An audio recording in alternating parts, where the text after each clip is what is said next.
जय श्री राम।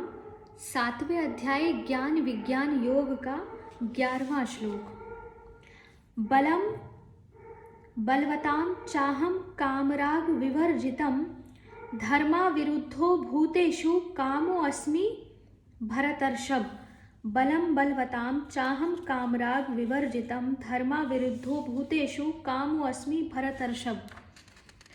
अर्थात हे भरत श्रेष्ठ, मैं बलवानों का आसक्ति और कामनाओं से रहित बल अर्थात सामर्थ्य हूँ और सब भूतों में धर्म के अनुकूल अर्थात शास्त्र के अनुकूल काम हूँ।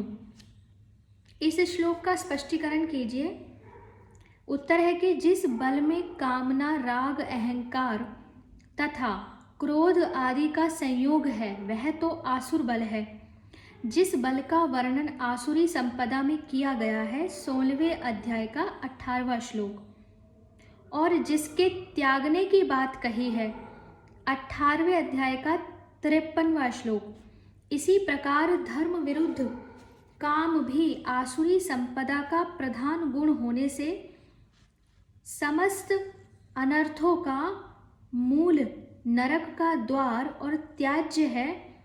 काम रागयुक्त बल से और धर्म विरुद्ध काम से विलक्षण विशुद्ध बल और विशुद्ध काम ही उपादेय है। भगवान भरतर्षभ संबोधन देकर यह संकेत कर रहे हैं, तू भरत वंश में श्रेष्ठ है।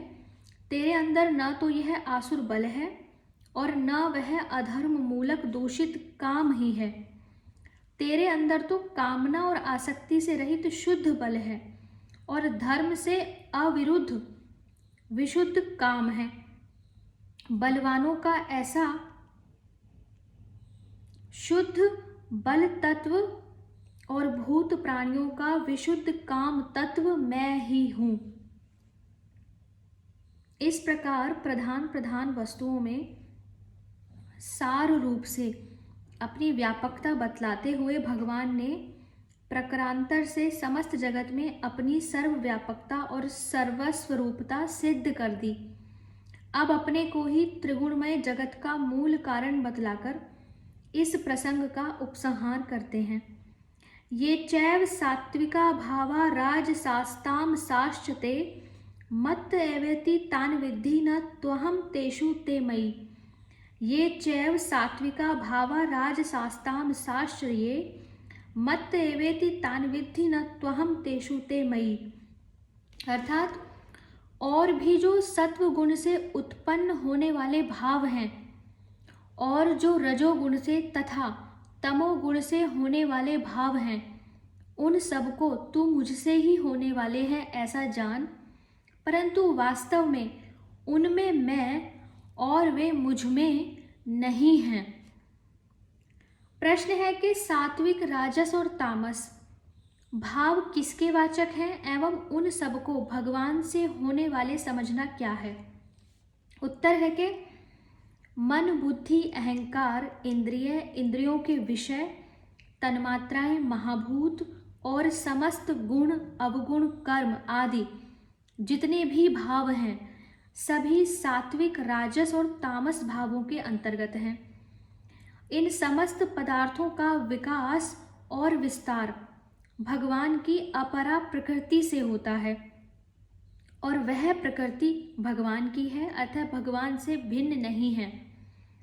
उन्हीं के लीला संकेत से प्रकृति के द्वारा सबका सृजन, विस्तार और उपसंहार होता है। इस प्रकार जान लेना ही उन सबको भगवान से होने वाले समझना है। प्रश्न है कि उपयुक्त समस्त त्रिगुणमय भाव यदि भगवान से ही होते हैं तो फिर वे मुझ में और मैं उनमें नहीं हूं, इस कथन का क्या अभिप्राय है। उत्तर है, जैसे आकाश में उत्पन्न होने वाले बादलों का कारण और आधार आकाश है, परंतु आकाश उनसे सर्वथा निर्लिप्त है।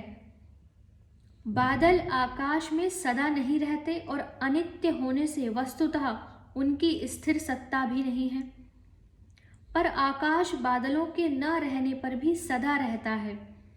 जहाँ बादल नहीं है वहाँ भी आकाश तो है ही, वह बादलों के आश्रित नहीं है। वस्तुतः बादल भी आकाश से भिन्न नहीं है, उसी में उससे उत्पन्न होते हैं। अतएव यथार्थ में बादलों की भिन्न सत्ता न होने से वह किसी समय भी बादलों में नहीं है, वह तो सदा अपने आप में ही स्थित है। इसी प्रकार यद्यपि भगवान भी समस्त त्रिगुणमय भावों के कारण और आधार हैं, तथापि वास्तव में वे गुण भगवान में नहीं हैं और भगवान उनमें नहीं है। भगवान तो सर्वथा और सर्वदा गुणातीत हैं तथा नित्य अपने आप में ही स्थित हैं। इसलिए वे कहते हैं कि उनमें मैं और वे मुझ में नहीं हैं। इसका स्पष्टीकरण 9वें अध्याय के 4 और 5वें श्लोकों में देखना चाहिए। भगवान ने यह दिखलाया कि समस्त जगत मेरा ही स्वरूप है और मुझसे ही व्याप्त है। यहाँ यह जिज्ञासा होती है कि इस प्रकार सर्वत्र परिपूर्ण और अत्यंत समीप होने पर भी लोग भगवान को क्यों नहीं पहचानते। इस पर भगवान कहते हैं, त्रिभिर्गुण मयेर भावैरेभि सर्वमिदं जगत मोहितम नाभिजानाति मामेभ्यः परम व्ययम्। त्रिभिर्गुणम यैर भावैरेभिः सर्वमिदं जगत मोहितम नाभिजानाति मामेभ्यः परम व्ययम्। अर्थात गुणों के कार्य रूप सात्विक, राजस और तामस, इन तीनों प्रकार के भावों से यह सब संसार प्राणी समुदाय मोहित हो रहा है। इसलिए इन तीनों गुणों से परे मुझ अविनाशी को नहीं जानता। प्रश्न है कि गुणों के कार्य रूप इन तीनों प्रकार के भावों से यह सब संसार मोहित हो रहा है, इसका क्या अभिप्राय है। उत्तर है कि पिछले श्लोक में जिन भावों का वर्णन किया गया, यहाँ उन्हीं त्रिविध भावों से जगत के मोहित होने की बात कही जा रही है। त्रिभिः और गुणमय विशेषणों से यही दिखलाया गया है कि वे सब भाव तीनों गुणों के अनुसार 3 भागों में विभक्त हैं और गुणों के ही विकार हैं, एवं जगत शब्द से समस्त सजीव प्राणियों का लक्ष्य कराया गया है, क्योंकि निर्जीव पदार्थों के मोहित होने की बात तो कही ही नहीं जा सकती। अतएव भगवान के कथन का यहाँ यह अभिप्राय प्रतीत होता है कि जगत के समस्त देहाभिमानी प्राणी, यहाँ तक कि मनुष्य भी अपने अपने स्वभाव, प्रकृति और विचार के अनुसार अनित्य और दुखपूर्ण इन त्रिगुणमय भावों को ही नित्य और सुख के हेतु समझकर इनकी कल्पित रमणीयता और सुख रूपता की केवल ऊपर से ही दिखने वाली चमक दमक में जीवन के परम लक्ष्य को भूलकर मेरे गुण, प्रभाव, तत्व, स्वरूप और रहस्य के चिंतन और ज्ञान से विमुख होकर विपरीत भावना और असंभावना करके मुझ में अश्रद्धा करते हैं। तीनों गुणों के विकारों में रचे पचे रहने के कारण उनकी विवेक दृष्टि इतनी स्थूल हो गई है कि वे विषयों के संग्रह करने और भोगने के सिवा जीवन का अन्य कोई कर्तव्य या लक्ष्य ही नहीं समझते। प्रश्न है, तीनों गुणों से परे मुझ अविनाशी को नहीं जानता, इस कथन का क्या भाव है। उत्तर है, इससे भगवान यह दिखलाते हैं कि उन विषय विमोहित मनुष्यों की विवेक दृष्टि तीनों गुणों के विनाशशील राज्य से आगे जाती ही नहीं। इसलिए वे इन सबसे सर्वथा अतीत अविनाशी मुझको नहीं जान सकते। पर 15वें अध्याय के 18वें श्लोक में भी भगवान ने अपने को क्षर पुरुष से सर्वथा अतीत बतलाया है। वहाँ क्षर पुरुष के नाम से जिस तत्व का वर्णन है, उसी को इस प्रकरण में अपरा प्रकृति और त्रिगुणमय भाव कहा है। वहाँ जिसको अक्षर पुरुष बतलाया है, यहाँ उसी तत्व को परा प्रकृति और मोहित होने वाला प्राणी समुदाय कहा है, और वहाँ जिसको पुरुषोत्तम कहा है, उसी का यहाँ माम पद से वर्णन किया गया है। इस प्रकार भगवान को पुरुषोत्तम न जानना ही गुणों से अतीत और अविनाशी न जानना है। भगवान ने सारे जगत को त्रिगुणमय भावों से मोहित बतलाया। इस बात को सुनकर अर्जुन को यह जानने की इच्छा हुई कि फिर इससे छूटने का कोई उपाय है या नहीं। अंतर्यामी दयामय भगवान इस बात को समझकर अब अपनी माया को दुस्तर बतलाते हुए उससे तरने का उपाय सूचित कर रहे हैं। श्लोक संख्या 14। दैवी ही ऐसा गुणमयी मम माया दुर्तया मामेव ये प्रपदन्ते माया मेताम तरन्ति ते। दैवी ही ऐसा गुणमयी मम माया दुर्त्यया माम एव ये प्रपद्यन्ते मायाम एताम तरन्ति ते। भावार्थ है, क्योंकि यह अलौकिक अर्थात अति अद्भुत त्रिगुणमयी मेरी माया बड़ी दुस्तर है, परंतु जो पुरुष केवल मुझको ही निरंतर भजते हैं वे इस माया को उल्लंघन कर जाते हैं अर्थात संसार से तर जाते हैं। प्रश्न है, माया के साथ ऐशा, दैवी, गुणमयी और दुर्त्यया विशेषण देने का और इसे मम अर्थात मेरी कहने का क्या अभिप्राय है? उत्तर है, ऐशा यह पद प्रत्यक्ष वस्तु का निर्देशक है।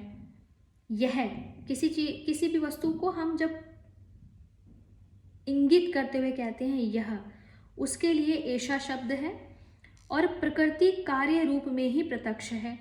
इससे यह समझना चाहिए कि जिस प्रकृति का पिछले श्लोक में त्रिगुणमय भावों के नाम से कार्य रूप में वर्णन किया गया उसी को यहाँ माया कहा गया। गुण और गुणों का कार्य रूप यह सारा जड़ दृश्य प्रपंच इस माया में ही है। इसी से इसको गुणमयी कहा गया। जो दृष्टि हमें दिख रही है, दृश्य हमें दिख रहा है, वो माया ही है। और माया में क्या है? तीनों गुण ही विद्यमान है, सात्विक, राजस और तम।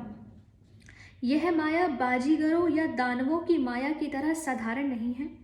यह भगवान की अपनी अनन्य साधारण अत्यंत विचित्र शक्ति है। इसी से इसको दैवी बतलाया गया है। और अंत में भगवान ने इस दैवी माया को मम मेरी कहकर इसे दुर्त्यया बताकर यह सूचित किया है कि मैं इसका स्वामी हूँ। मेरे शरण हुए बिना मनुष्य इस माया से सहज ही पार नहीं पा सकता, इसलिए यह अत्यंत ही दुस्तर है। प्रश्न है, जो केवल मुझको ही निरंतर भजते हैं, इस कथन का क्या भाव है?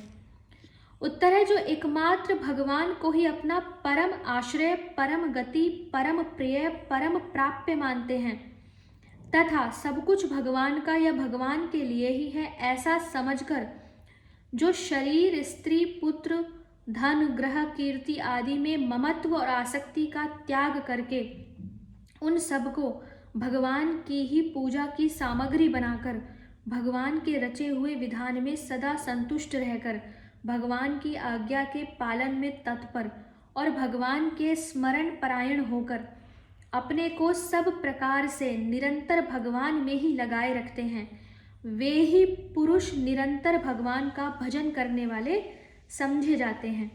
इसी का नाम अनन्य शरणागति है। इस प्रकार के शरणागत भक्त ही माया से तरते हैं। प्रश्न है, माया से तरना किसे कहते हैं? उत्तर है, कार्य और कारण रूपा अपरा प्रकृति का नाम माया है।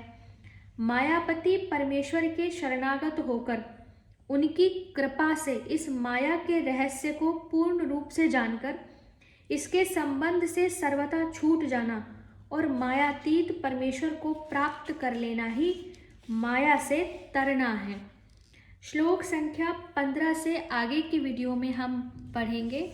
हरे कृष्णा।